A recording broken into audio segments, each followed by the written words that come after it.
We have been having a blast traveling and living aboard the Villa Vie Odyssey, a residential cruise ship. We have had the opportunity to visit a number of different ports and countries, and it's been fantastic. But something's been stirring inside of us. We have gotten slices of these different amazing places, but it's left us wanting more. Yeah, we were docking places, but we were only kind of able to go to the immediate area. So we're really craving going further into the country. So we wanted an adventure, and we came up with a solution, and that is use the Villa Vie to springboard us into deeper travel beyond the port. But where do we start? Well, we started in Lima, Peru, a place that we were super excited about traveling to. That's right. From our port of call in Callao, we ventured into the heart of Peru to the historic but exciting city of Lima. We're talking about delicious food, fun neighborhoods, ancient ruins, a lot of history, but we guarantee it's not exactly what you think it is. In fact, we have a surprise for you that we think will make you smile. So join us now as we trade the sea for the city, and we show you how you can use a residential cruise ship as a base to do exploring everywhere else. Here's what's possible.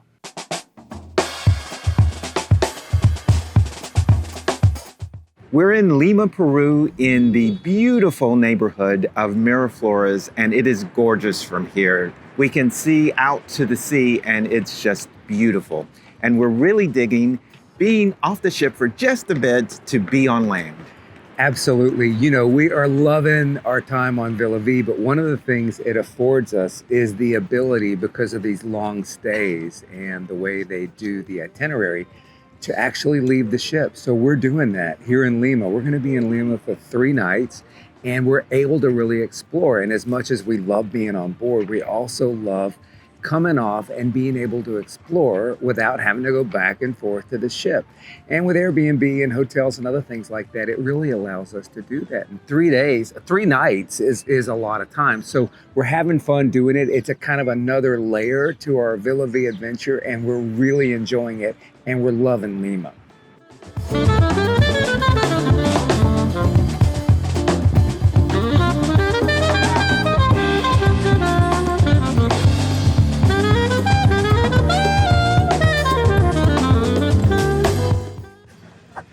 We have arrived at our Miraflores Airbnb. It looks pretty awesome, but I'll have Michael give you a tour. Yes, we decided we're in Lima for 3 nights, and we've actually got an Airbnb here with our friends Don and Doris for the next 3 nights. Nikki just left, he was the host, and you can see we've got a really nice space. This is the living room, and we've got a great kitchen. This is our bedroom, so we're right on the front. You can see it's nicely finished, and it's really, really clean. Our bathroom, and then back there is another bedroom and yet another with another bathroom. So we're really excited to be here, and we're looking forward to exploring Lima for the next few days. Now, Lima is huge. It has a number of neighborhoods, each with their own distinct character, but it can be overwhelming. Now, we only had a very short time of a stay in Lima, so we had to be strategic about where we were going to stay. So we did our research, and what we realized was that Miraflores would be the perfect place for us to stay. It's this safe, upscale neighborhood with a lot of parks, and it overlooks the Pacific Ocean, so it has great views. It also has a number of great restaurants, and it has easy access to all of the main attractions in the city. Yeah, when you're on a cruise ship, as long as we are, as much as you love it, you kind of start missing small things and simple things like literally trees. This was exactly the neighborhood that we were looking for. They've got even this thing called the Malecon, which is this beautiful green area that runs along the Pacific Ocean. So you get the benefit of the view in the city and the green areas and that kind of thing. And it's absolutely gorgeous. It was so nice to just plant our feet on solid ground and breathe the air and experience the flowers and trees and nature in a very different way than we do on the ship, and exactly what we wanted to recharge our batteries. The Miraflores area in Lima is right along these cliffs and, of course, down to the sea. it's way far down there. So you get some really beautiful views. And we're looking at these buildings here now that really have some views because they've got a lot of vertical height to them in addition to being way up here on the cliff. So when you come here, you can get some outstanding views with just wide open vistas, and it's really beautiful.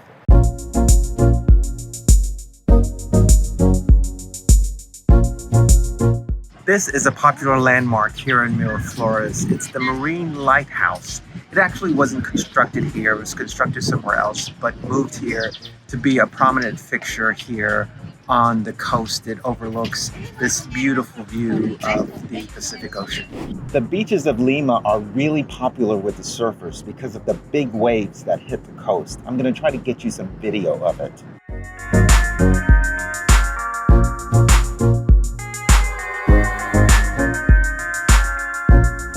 One of the things we recommend when you're in Miraflores is to walk down the Malecon. It's this stretch of sidewalk with incredible views of the ocean. But also make sure when you're on the Malecon to stop by Parque de Amor, or the Park of Love. You can see it in the background here.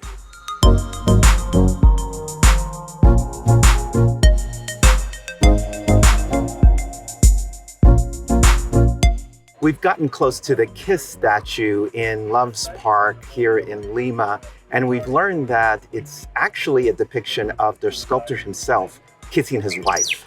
Yes, there is folklore around here that says they actually used to have competitions to see how long they could continue their kiss. We don't know if that's true or not, but it's a pretty good story. The other thing you may notice is this really reminds us of Park Güell in Barcelona, which is, of course, Anthony Gaudi, and we had a great video on that if you want to see that. So this is a lot of fun today, and it's interesting. There's so many different things here along the Malecon in Lima.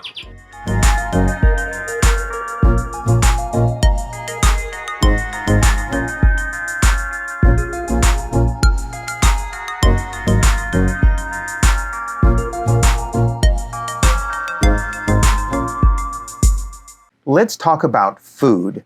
Now, Peruvian food is absolutely wonderful, and Lima is really a true foodie's paradise. And we went for a full sampling of everything we could get our hands on. Now, the first night, we started with Chinese food. Yeah. But you might ask, what's so special about Chinese? Well, it's pretty special in Lima and throughout Peru because it's a unique blend of Chinese food with the traditional cooking techniques that is specific to Peru.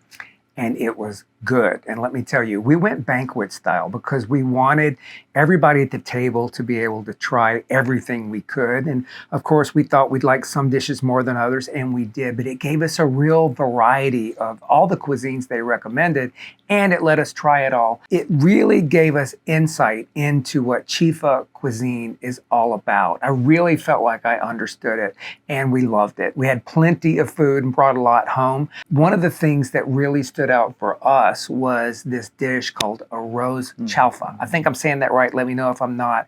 It's basically their take on fried rice, and it was delicious. And the next day, we went for a classic Peruvian lunch, seafood. And what? Pisco sours, which I loved, but I gotta tell you, I went along with the group because, you know, the restaurant looked good, and I believe it was a day of the week that not everything was open. So we went into the seafood restaurant, but I looked at the menu in advance, and I said, oh, okay, I can get the chicken. And thankfully, I'd had a couple of pisco sours because when they brought the chicken and I bit into it, the chicken was cooked in fish sauce. And I do not eat fish. It's like they had taken every fishy thing they had and put it on this chicken. So this was not a chicken dish. This was a fish dish. But the pisco sours rocked.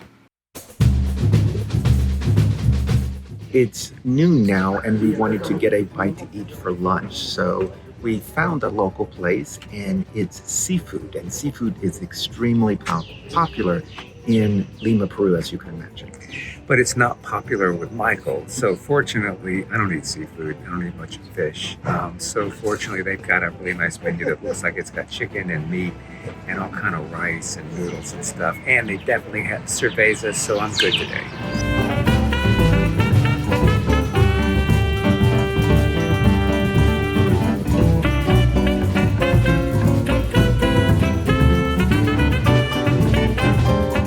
So our waiter just brought us a pisco sour on the house, and we've had one before, but we don't really remember it. And it's actually nice. It's got egg white on top, very sour, but we're enjoying it, and so are our friends.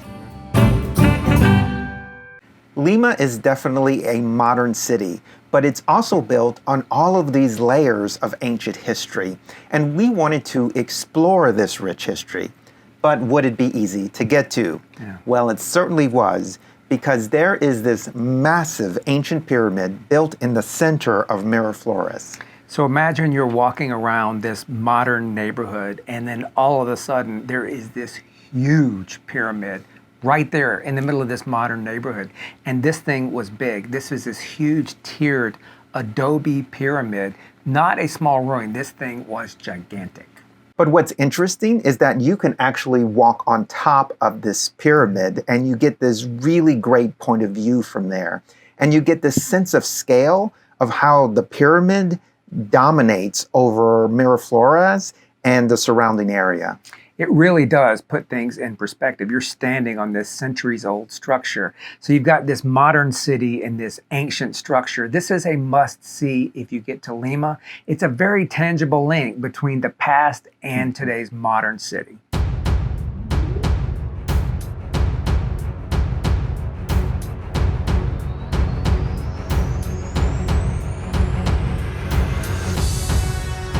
This site is old. It's about 1,600 years old.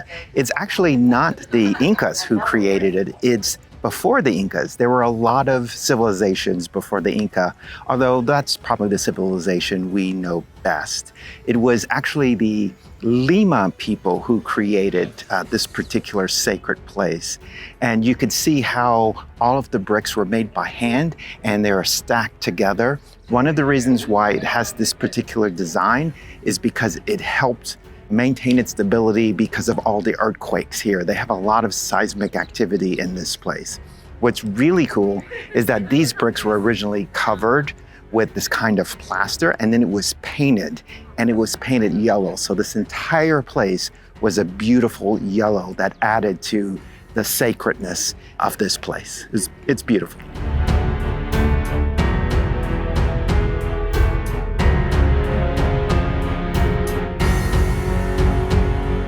So we climbed a big hill to get up to this higher elevation. So it gives us this great view and you can kind of see across the area. It's really neat. You get all this great perspective up here. But what's really cool is if you come around this way, this area here was actually where the priests would do ceremonies and that kind of stuff.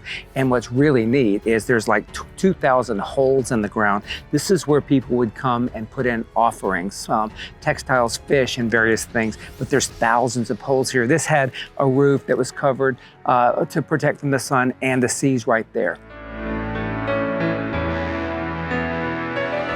In this site originally, they would do a lot of big ritual banquets. And we know that because we've unearthed a lot of the remnants from these banquets. And what's interesting is that we found a lot of shark teeth because the people here worshiped the ocean. And who's the king of the ocean, right? The shark. So they would eat a lot of shark meat in these rituals, and you would see shark motifs on all of their clothes and pottery and such. Really cool.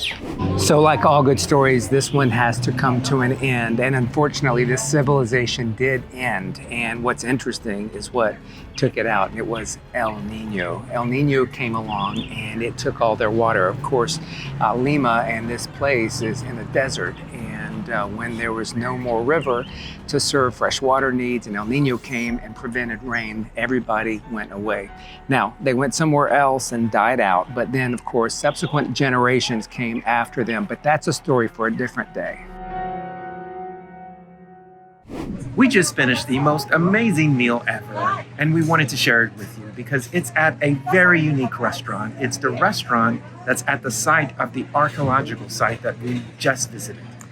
We were here at the right time, kind of for lunch, so we decided we'd grab lunch here. And you know, most of the time, the restaurants at a museum or a site like this is just kind of, okay, you know, it fits the bill because you're hungry, you can sit down. This was outstanding. The service was great. The food was great. We had a few good drinks, and it was a really beautiful vibe overlooking the archaeological site. So if you're here in Lima, we really recommend this. We thoroughly enjoyed it. It exceeded our expectations, and we loved it. Lima is pretty famous for its nightlife, and we wanted to get out and check it out. And so we went to Kennedy Park one night, and that's a park that's named after John F. Kennedy. It's a lively scene, and we wanted to really soak it up and kind of really experience it like locals. We were not disappointed at all. As a matter of fact, it really pulled on our heartstrings. Yeah, as we were walking around, just soaking up the atmosphere, enjoying our evening, we stumbled upon something that made our whole trip to Lima so much more special, more so than we could have hoped for. It was delightful. It was one of our top experiences on this trip to Lima. It's hard to put into words, so we'll just show you.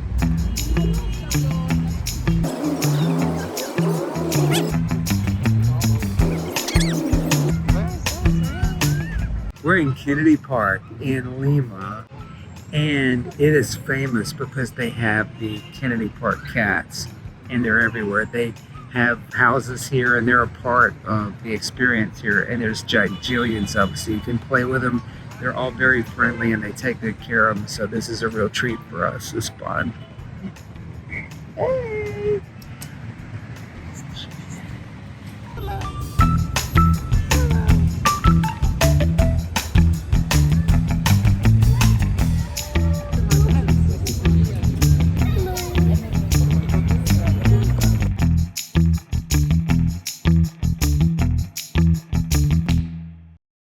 On another evening, we ventured to the more bohemian neighborhood of Barranco. It was here that we were inspired and had the revelation to use Villa Vie Odyssey as a springboard to more deeper, richer travel experiences. It's also the place where you just hold your breath and run. You'll see what I mean. Take a look.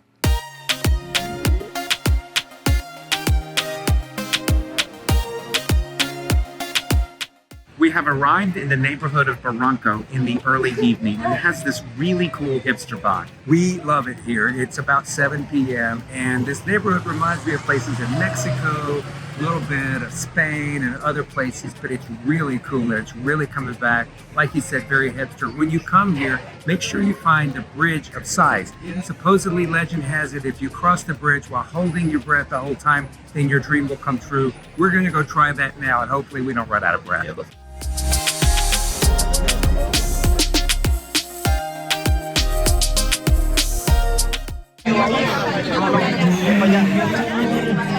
you make it? I did it. We made it. We both made it. Wish will come true. Wish will come true.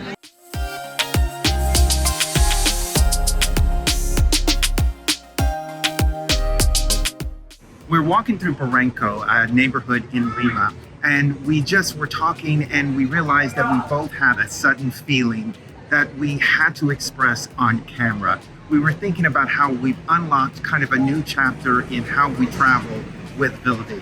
And this is a big deal to us. You know, we've been on the ship for weeks, and it's been kind of a normal extended cruise and that kind of thing. But for this trip, we actually got off the ship and we've been off for 3 days now. We're going into our third night tonight, and it really hit us that we're able to travel different ways than we could before. We're in the middle of Lima, we're experiencing this thing, and Villa Vie's kind of this springboard that gets us into places and allows us to spend time that we may not have done otherwise when we were traveling different ways, especially these lesser known places that we just either haven't been to or wasn't at the top of our list, frankly, like Lima. But we're here now and we're loving it. We're saying, man, this is really such an opportunity. It was a realization that clicked for us beyond the ship, beyond what's included and whatnot, and really focusing on the way it enables us to travel to places that we wouldn't go. What a gift. We're so happy.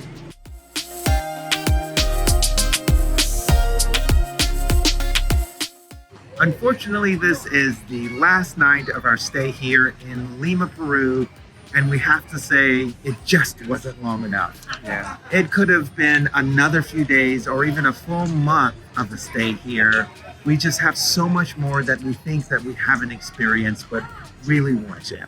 We had such a great time here. And, first of all, Lima, thank you. We had a great exploration of a couple of neighborhoods. We could have definitely spent a lot more time. We had great food.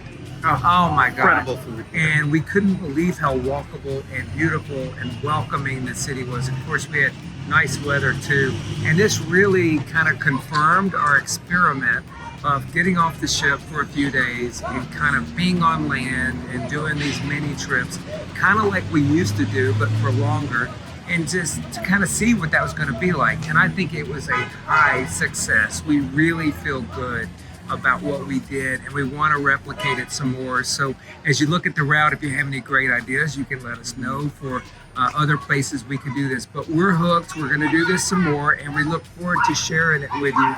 But for now, we got to say goodbye to Lima. Until next time. Bye, Lima. Bye, Lima. Thanks for everything. We made it home. We just saw the Odyssey as we are about to come back from our little trip to Lima, and it really feels good. I have to say, this feels like coming home. So pretty cool.